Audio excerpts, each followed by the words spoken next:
Hello, modern world history students. We're continuing with unit number 6, the First World War, and we're moving on now to section number 8, the war beyond the Western Front. So we've really focused a lot on the Western Front. As a matter of fact, ever since we talked about the Battle of Tannenberg, which took place at the beginning of the war on the Eastern Front, we've really focused much more on the war on the Western Front, the war in France, the war that pitted the Germans against the British, Belgians, and French, the war that had started out in motion through Belgium and then toward Paris until the Germans were defeated at the Battle of the Marne, and the war settled into this long, bloody stalemate. A stalemate which was not broken by new technology and was also not broken by the new strategy of attrition, which simply had led to battles that went on and produced hundreds of thousands and finally millions of casualties, but did not result in a change in the course of the war. So it's been a sort of a depressing story on the Western Front. That's not to say that what was going on other fronts was not depressing, um, but it is a part of the story that we've kind of ignored up to this time, and we're going to remedy that right now. So, in particular, the war on the Eastern Front, Southern Front, and the Middle Eastern Front were very much impacted by nationalism and ethnic identity. And that was really most clear on the Middle Eastern Front. And all three of these items to know tie in with the war on the Middle Eastern Front.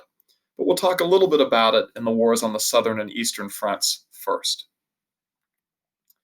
So I'm taking you to page 15, and I got to remind you where the Southern and Eastern Fronts are before we start in with the story. So remember that the Eastern Front is here, where the Russians were fighting against Germany and Austria-Hungary. The Southern Front is here, where Austria-Hungary was fighting against Serbia and Italy.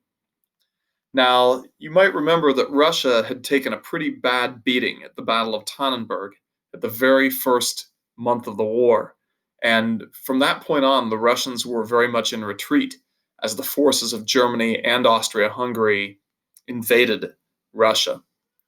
But at the same time that Austria-Hungary was participating in the invasion of Russia, they were also fighting against Serbia and then against Italy as well.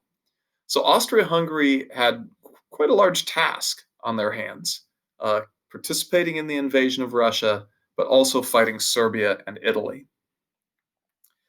And at the beginning of the war, Austria-Hungary perhaps would have expected this to be a less difficult job than it turned out to be, because Austria-Hungary had a large army, quite a large army. Austria-Hungary was one of the largest empires in Europe, and they were able to recruit a very large army from that empire.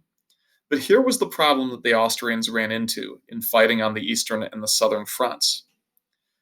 Remember that the population of Austria-Hungary was 90% non-German. The family who ruled Austria-Hungary, the Habsburg family, they were ethnically German, but only 10% of the population that they ruled was ethnically German. The rest were non-German. And by far, the majority of those non-Germans were Slavic people. So they were Slovenes and Croats. And remember, 1 million Serbs living in Bosnia. They were the ones who caused the problems that started this whole thing. And there were Czechs and Slovaks and some Poles, and there was Romanians too. And there were all of these people who were Slavic people. And the Austrian army recruited them into their army, right? They ruled over them and recruited them into their army, drafted them into their army. The officers of the Austrian army were mostly ethnically German or ethnically Magyar, that is Hungarian, who are not Slavic. So the officers who were giving the orders were not Slavic people, but a lot of the soldiers, the vast majority of the soldiers, were. But think about who they were fighting against. On the Eastern Front, they were fighting against the Russians, who were Slavic people. In fact, they were perceived by the Slavic people as the sort of leaders of all the Slavic nations. And then on the Southern Front, They were fighting against the Serbs, also Slavic people.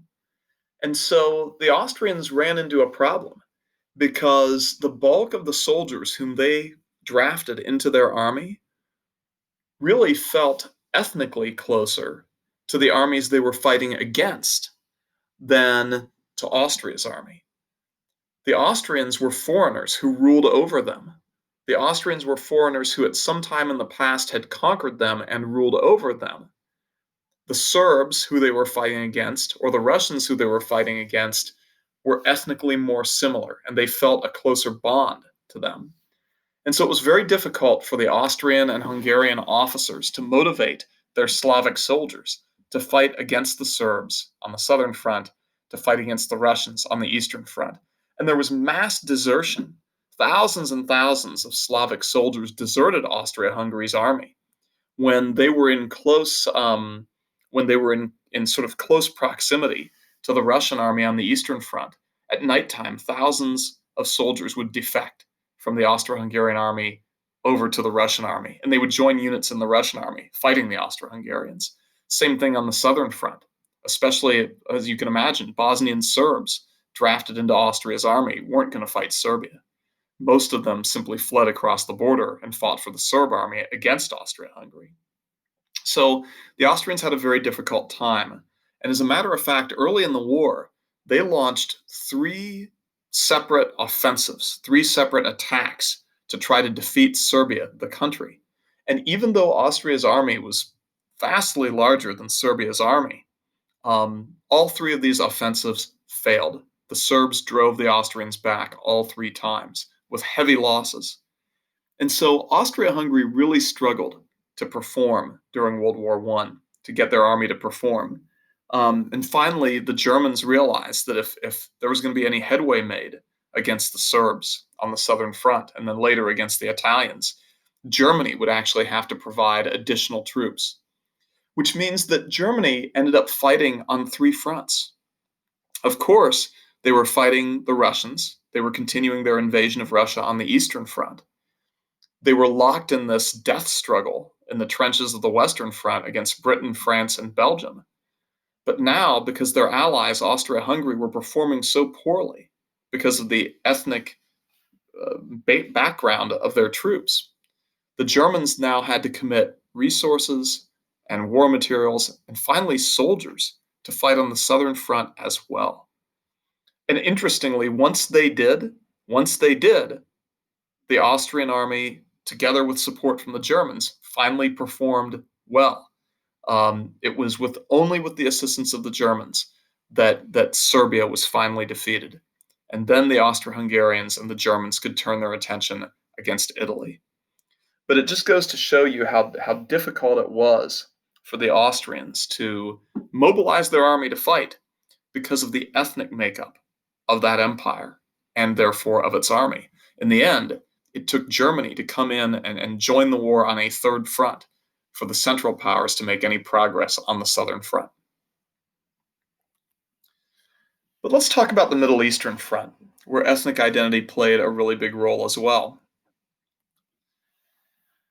The first really, really important action on the Southern Front perhaps was not as tied in with ethnic identity, but it forced the British, the Allies, to look into different kinds of options that did have a large relationship with ethnic identity.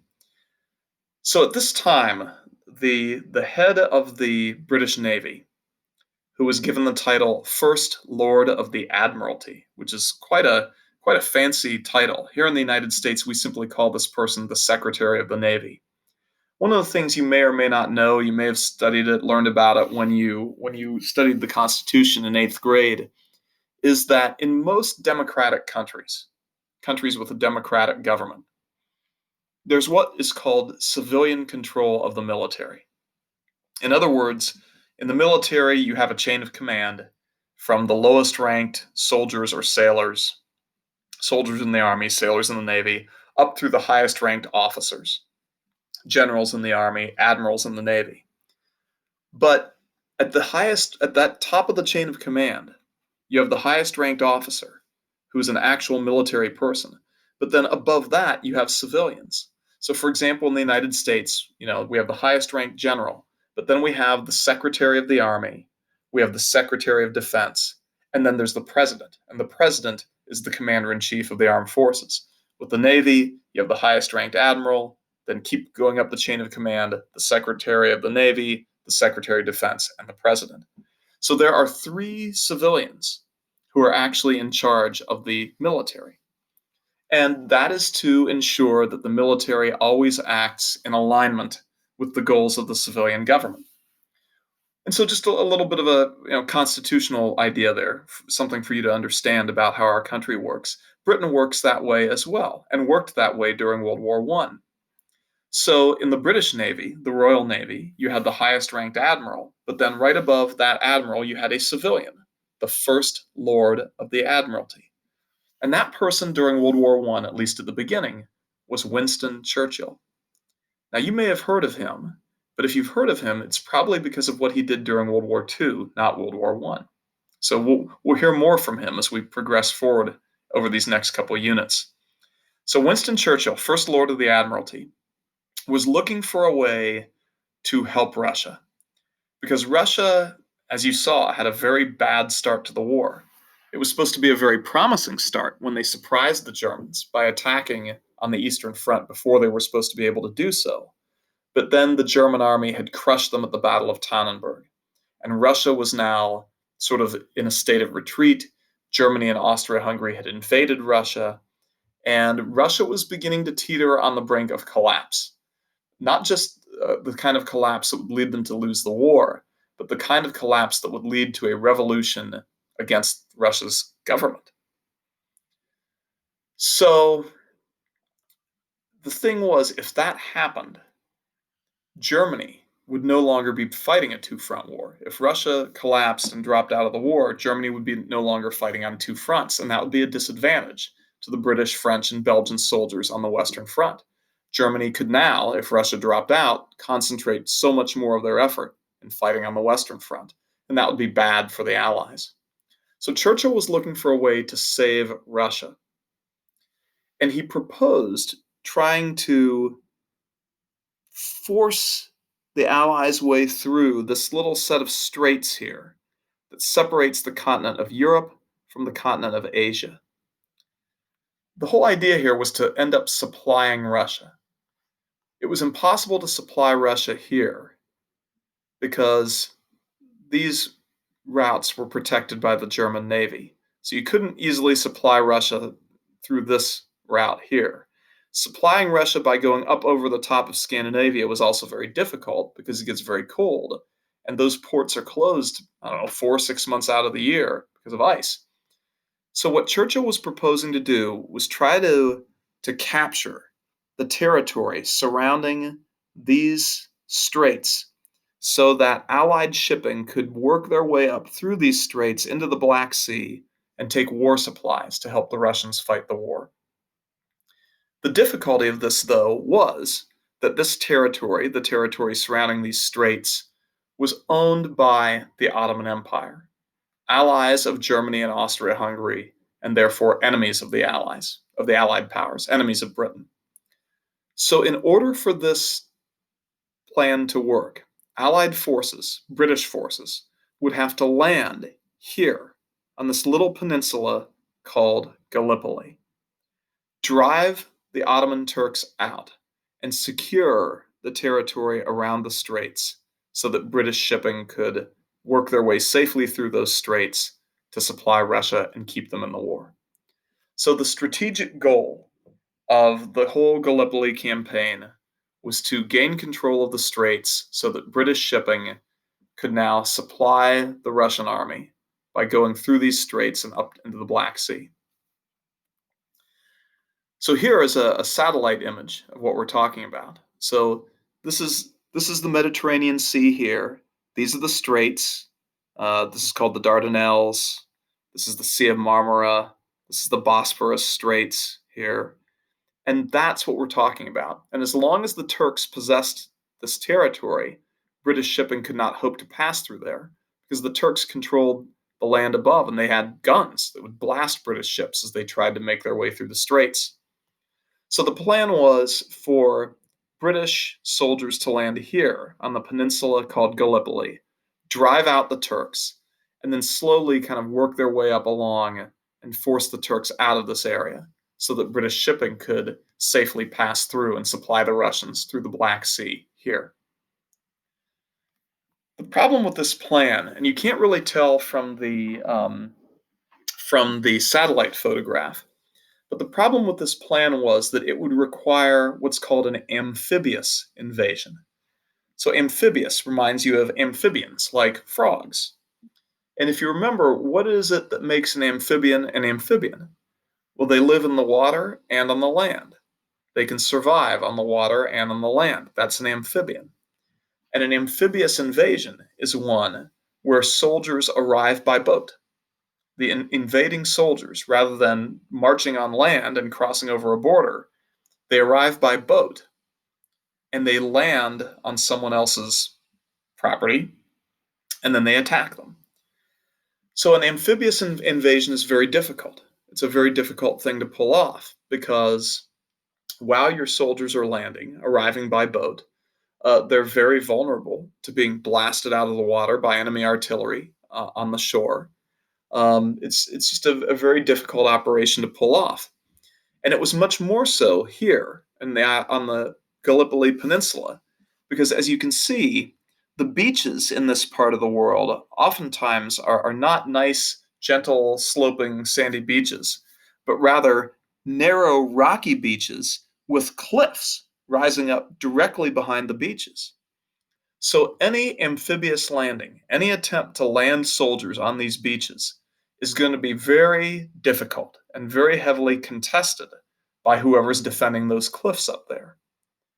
And here you see, this is sort of two perspectives. This is the British perspective of Gallipoli looking up at the cliffs. This then is the Turkish perspective. These are the soldiers of the Ottoman Empire defending the beaches, looking down on the beaches from their positions at the top of the cliffs.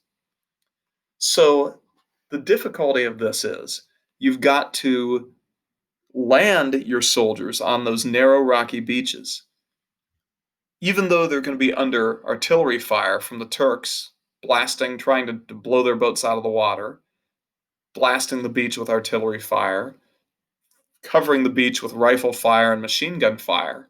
And then somehow these soldiers have got to get up those cliffs and drive these guys out of their positions, drive the Turks out of their positions. Well, it's an ambitious plan to say the least, and it didn't work. It's interesting. A lot of the soldiers who carried out these landings on behalf of the British were not from the island of Great Britain itself. Thousands, tens of thousands of these soldiers instead were drawn from Australia and New Zealand. So it's a reminder to you of that global scope of the British Empire, that they could draw upon soldiers from not just Britain, but Ireland and Canada and India and Africa and Australia and New Zealand. And most of the soldiers who landed on the beaches in Gallipoli were Australian and New Zealander troops. But they were immediately pinned down. Many of them actually did succeed. They got ashore. Their boats were able to get through the artillery fire and get them ashore onto these rocky beaches. But once they were there was really nowhere for them to go. They were quickly pinned down with withering artillery fire, rifle fire, and machine gun fire coming from the Turkish defenders on the cliffs above. And it really turned into a bloodbath. There was nowhere for these Australians, New Zealanders, and British to go.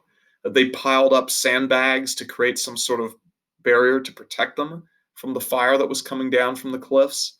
But there was really no hope of getting out from behind those barriers and getting across the beach and getting up those cliffs. The British then made the horrible mistake of reinforcing the beaches, of sending in more soldiers. Remember, we said that about officers of this time. They felt that if an operation or an attack failed, that it was because they didn't put enough soldiers in, and so they would put more in. The problem was that the more men you put on this beach, It didn't result in giving them the ability to suddenly overcome the physical obstacles they were facing. And instead, the beach simply grew more and more crowded, and the soldiers harder to supply and easier targets for the Turks. Finally, after a few months of trying, the British withdrew all of their soldiers.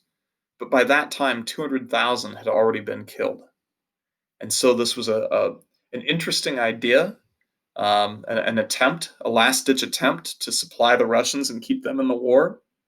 But in the end, it was a miserable failure that cost the lives of 200,000 Allied soldiers, mostly Australians and New Zealanders. And in the end, it cost Winston Churchill his job as First Lord of the Admiralty. He had to resign because he had been the, the mind behind this whole plan. He really believed that his political career in Britain was over, but it would be revived during the Second World War, and he would become the greatest British hero of the 20th century, some say. But this failure forced the British to consider some other way of getting at the Ottoman Empire, of taking the war to the Turks, the Ottoman Empire. And like Austria-Hungary, the Ottoman Empire was an empire ruled by a minority.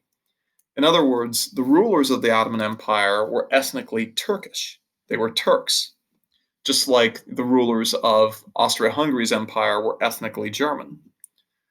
But just like with Austria-Hungary, the people whom the Turks ruled were not of the same ethnic group. Maybe it wasn't 90%, but a very large percentage of the people who lived in the Ottoman Empire were not themselves Turks. The largest ethnic group in the Ottoman Empire were Arabs. And Arabs and Turks are not the same ethnically. They don't speak the same language, not at all. Now, Turks, as Muslims, may learn Arabic because Arabic is the original language of Islam, the original language of the Quran. But the day-to-day language of Turks is Turkish, whereas the day-to-day language of Arabs is also Arabic. And there are different other cultural differences between them. And so kind of like the royal family of Austria-Hungary being German, but 90% of their people not being German, the royal family of the Ottoman Empire, the rulers of the Ottoman Empire, were Turks, but 80, 90% of the people whom they ruled over were not Turks. A lot of them were Arabs. And so the British wanted to take advantage of this. They wanted to try to stir up the Arabs against the Turks, to see if they could tap into Arab nationalism and inspire the Arabs to revolt against the Turks. There was already some talk of this amongst the Arabs, certain groups of Arabs, but an important thing you need to know about the Arabs historically is this. Although they were one nation with sort of one culture, Arabs tended not to think of themselves as Arabs. They didn't tend to think of themselves as one nation. Instead, Arab identity typically went up to the level of the tribe. Most Arabs lived in tribes. They weren't ruled by, well, I mean, they had the Ottoman Sultan ruling over them. But in terms of authority, that was actually recognized by the Arabs. They didn't see any legitimate authority above their tribal leader. The Arabs were tribal. And so if you asked an Arab 120 years ago, what are you? They wouldn't say to you, well, I'm a subject of the Sultan of the Ottoman Empire. And they wouldn't say to you either, I'm an Arab. They would say, I'm a member of the Beni Hassan tribe. That's how they identified themselves. They identified themselves as members of a tribe. So uniting the Arabs to fight the Ottoman Empire was going to be a difficult task. The British turned to a British Army officer named Thomas Edward Lawrence, T.E. Lawrence.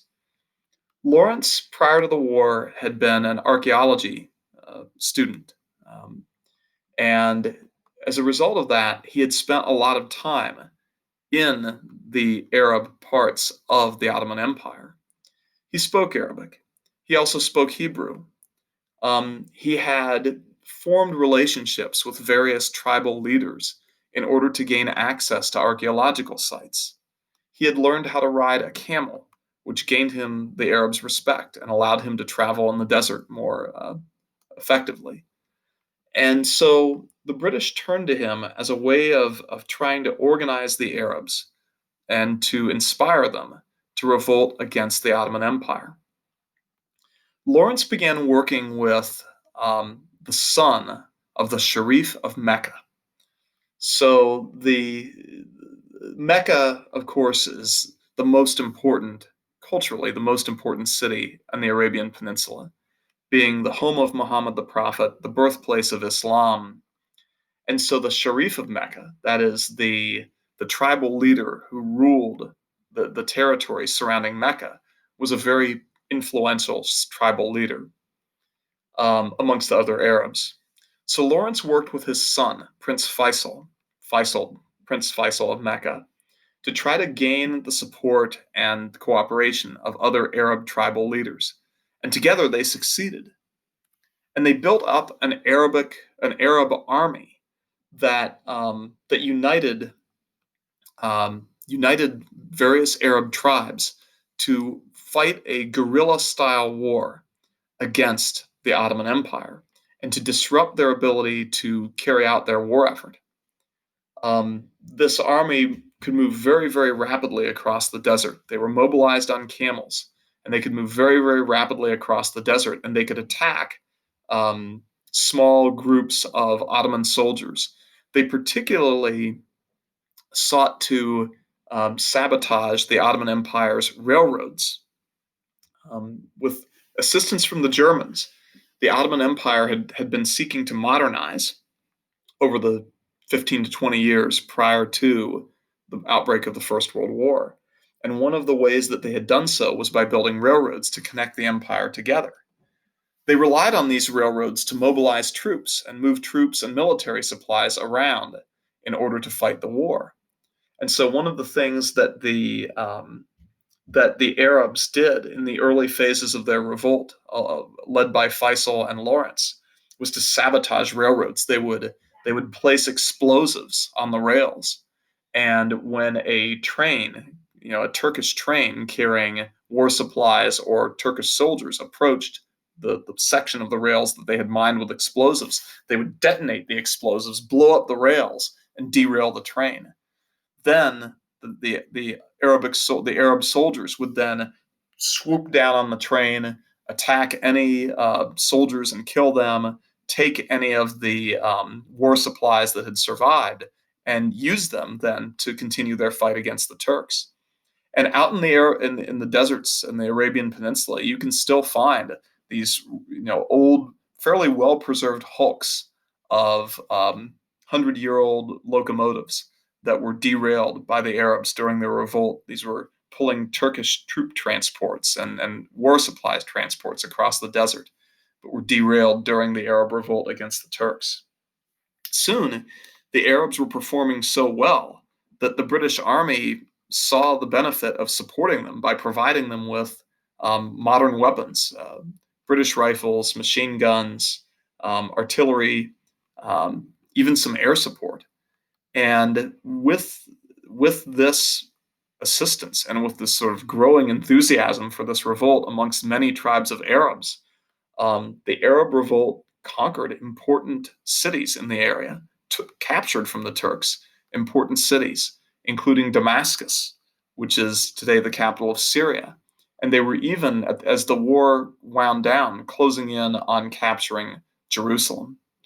So by taking advantage of the ethnic unity that they had managed to engender amongst the Arabs, by taking advantage of Arab nationalism, the British were able to help incite and support this Arab revolt and make life very, very difficult. It basically tied down the Ottoman Empire's ability to wage the war, so that the Ottoman Empire was really not a helpful ally to Germany and Austria-Hungary throughout most of the war.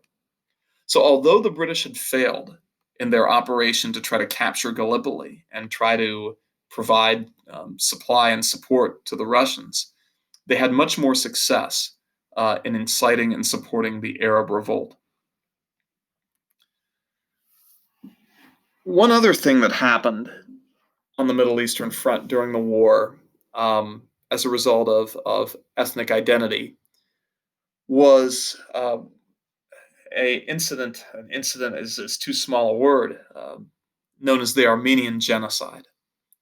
So Armenians were another ethnic group who had been conquered and were ruled by the Ottoman Empire, by the Turks.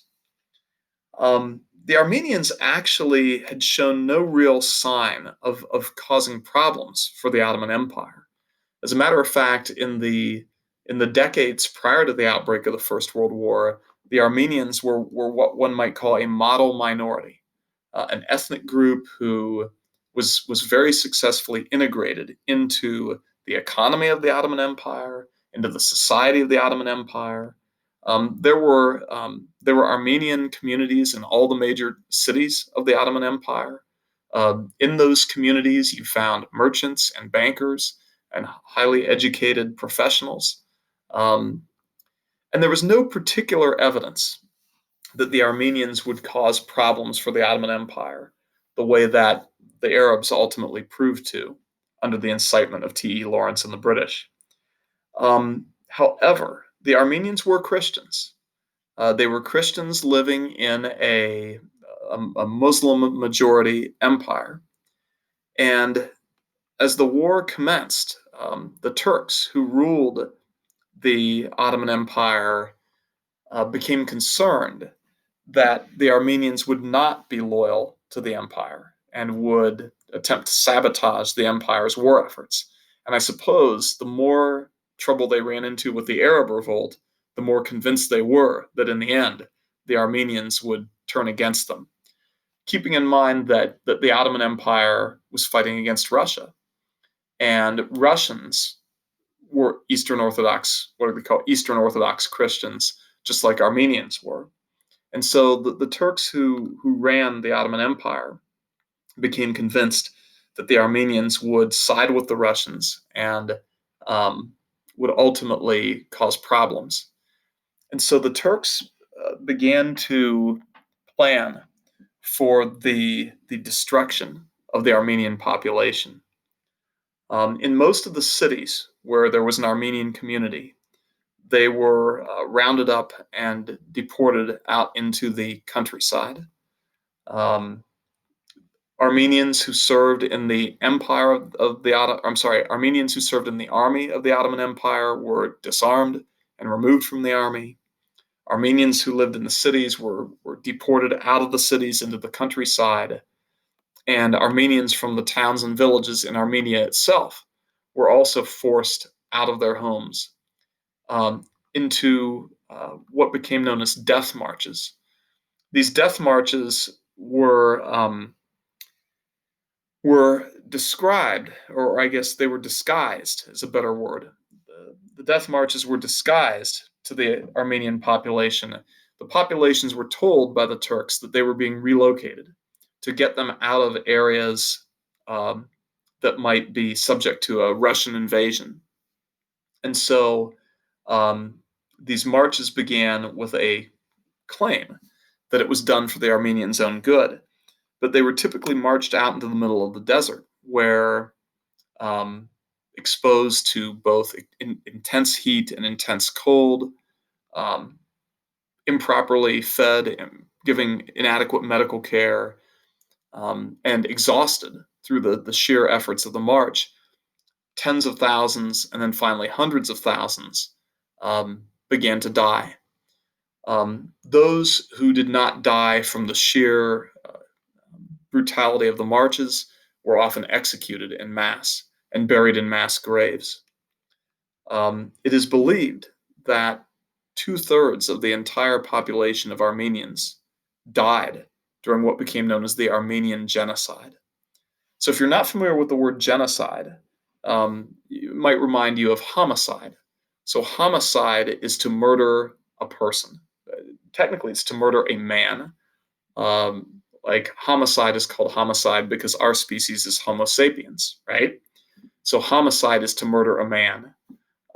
Fratricide is to murder a brother. Patricide is to murder a parent, technically a father. Genocide is to attempt to murder an entire nation of people, to wipe out, to exterminate an entire nation of people. And as a matter of fact, the word genocide was essentially invented to describe this incident here, this effort by the government of the Ottoman Empire to wipe out the entire Armenian nation. They did not succeed. It is estimated that the Armenian genocide resulted in the deaths of between 1 million and 1.5 million Armenians. That number was roughly 2/3 of the total Armenian population. But that's pretty close. It's pretty close to a successful genocide, pretty close to wiping out, exterminating an entire nation of people. Now, for what it's worth, the government of Turkey today denies that the Armenian genocide happened. They don't deny that Armenians were killed, but they do deny that it was a deliberate and systematic policy of the government of the Ottoman Empire. They argue that the deaths of Armenians in the Ottoman Empire during World War I were a result of actions of renegade Ottoman soldiers, things like that, but that there was no deliberate, intentional, systematic attempt to exterminate the Armenian population.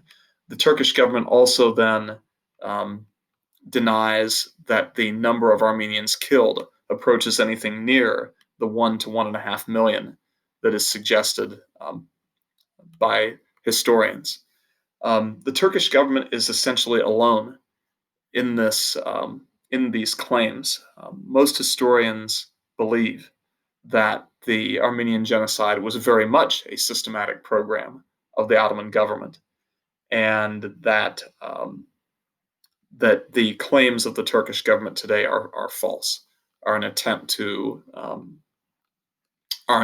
cover up the complicity of Turks in this attempt to murder their neighbors, the Armenians. But it is worth noting that the Turkish government does make these claims. So it's something for you to be aware of. All right, well, you can see what an important role ethnic identity and nationalism played on the Eastern, Southern, and Middle Eastern fronts. On the Eastern and Southern fronts, the Austro-Hungarian army struggled to motivate its army to fight because so many of them were Slavic people, and they were fighting against other Slavic people, Russians and Serbs. In the end, this was such a difficult problem that the Austro-Hungarians relied on help from Germany to carry out their war, particularly on the Southern front. And as a result, Germany's resources and men were stretched even thinner, as Germany was essentially forced to fight a three-front war. Meanwhile, on the Middle Eastern front, the British were able to mobilize Arabs to revolt against the Ottoman Empire, creating a sort of Arab nationalism where there had not been one before, in a place where Arabs identified primarily as tribes rather than as a single unified nation. The British managed, with the help of T.E. Lawrence and Prince Faisal of Mecca, to incite an Arab nationalist revolt against the Ottoman Turks. And then finally, you've seen how in the Armenian genocide, concerns about the Armenians' identity led the Ottoman Empire to begin a program of mass murder against them. So, nationalism clearly played a role not only in the outbreak of the First World War, with Bosnian Serbs assassinating the Archduke of Austria-Hungary, but it played a role in the conduct of the war as well, particularly on the Eastern, Southern, and Middle Eastern fronts. Well, we'll return to the Western Front in our next lesson, and we'll show you how the United States ended up joining the war and deploying U.S. soldiers to fight in the trenches of the Western Front. That'll be our next lesson. Until then, stay healthy and safe. Take good care of yourselves. I'll talk to you soon. Bye-bye.